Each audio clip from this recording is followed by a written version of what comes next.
ଅନେଶତ ବର୍ଷରେ ପଦାର୍ପଣ କଲା ଚାନ୍ଦବାଲିର ପ୍ରସିଦ୍ଧ କାଳୀପୂଜା। 5.5 ଫୁଟ ଉଚ୍ଚତା ବିଶିଷ୍ଟ କଳା ମୁଗୁନି ପଥରରେ ତିଆରି ହୋଇଛି ମା ଦକ୍ଷିଣେଶ୍ୱରୀ କାଳୀଙ୍କ ମୂର୍ତ୍ତି। ନିଜ ଇଚ୍ଛାରେ ମା ଏଠାରେ ବିରାଜମାନ ହୋଇଥିବା କିମ୍ବଦନ୍ତୀ ରହିଛି। ଭକ୍ତିର ସହିତ ମାଙ୍କୁ ଆରାଧନା କଲେ ସେ ନିଶ୍ଚୟ ବିପଦରୁ ମୁକ୍ତ କରିଥାନ୍ତି ବୋଲି ବିଶ୍ୱାସ ରହିଛି। କାର୍ତ୍ତିକ ଅମାବାସ୍ୟା ବିଳମ୍ବିତ ରାତ୍ରରେ ମାଙ୍କର ପୂଜା ଆରମ୍ଭ ହୋଇଥାଏ।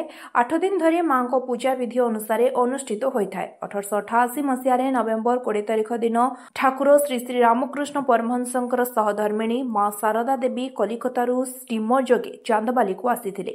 ଶ୍ରୀକ୍ଷେତ୍ର ପୁରୀକୁ ଯିବା ବାଟରେ ଉଦଣ୍ଡ ନୃତ୍ୟ ହେଉଥିବା କଥା ଶୁଣି ପାଞ୍ଚପଡ଼ା ଗ୍ରାମ ନିକଟରେ ଥିବା ଶ୍ମଶାନ ନିକଟକୁ ଆସିଥିଲେ। ସେଠାକାର ମନୋରମ ଦୃଶ୍ୟ ତାଙ୍କୁ ବହୁମାତ୍ରାରେ ଆକୃଷ୍ଟ କରିଥିଲା।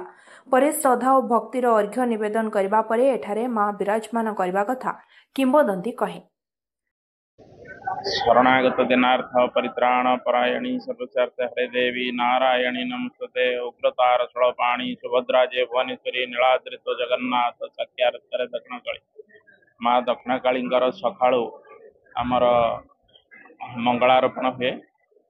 मंगलारोपण पर सूर्य पूजा हुए, गुरु पूजा हुए, धरित्री पूजा हुए, तापर शाला मार्जन हुए, कुंड मंडप पंचशस्य पंचकव्य पंचामृत सिंचन हुए। तापर माँकर मंगलारोपण हुए, सारी मंगला आलती हुए।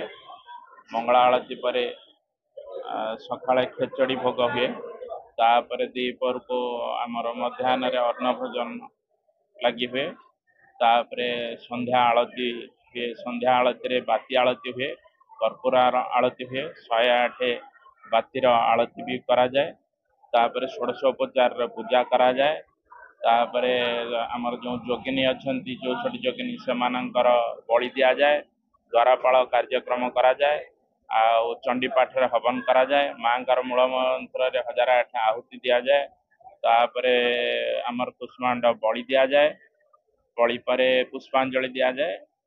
वर्तमान पूजा प्राय आमर दिन को 2000 3000 5000 पर्यंत लोक आसुचंती। सबु बेले भिड़ तो होची, आमे तो गणी पारुनु, किंतु माँ का पूजा 7 दिन चले। दीपावली दिन आरंभ करा जाए, 7 दिन रे पूर्णाहुति समापन करा जाए। ये तो ये अंचल जगत जननी साक्षात अंचल लोकंकर आस्था विश्वास मूर्तिमंत देवी।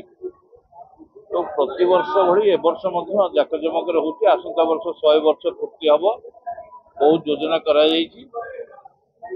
माँ को दर्शन पाई आखपाख अंचल अन्य पड़ोशी जिला जाजपुर केन्द्रापड़ा सब जिलार बहु लोक आसती। राज्य बाहर बहुत व्यवसायी मान व्यवसायिक पसरा मिलाती। ये अंचल लोक मैंने अपेक्षार उत्साह उन्मादन सहित अपेक्षा करते काली पूजा को। बहुत जिनस दैनंदिन व्यवहार जिनस क्रय विक्रय करते। प्राय 10-12 दिन प्रतिदिन प्राय 1000 लोकंर समागम हुए। एवं 2टी यात्रा पार्टी पड़ी। यात्रा बहु लोक होती। ये 10 दिन काल प्राय लक्षाधिक लोक ये समवेत होती। प्रशासन एवं कमिटी एवं स्थानीय गाँ लोकंर समस्त सहयोग शांति श्रृंखला प्रतिवर्ष हुए। मुझे आशा कर माँ का पाखे प्रार्थना कर शांति श्रृंखला पालन हो।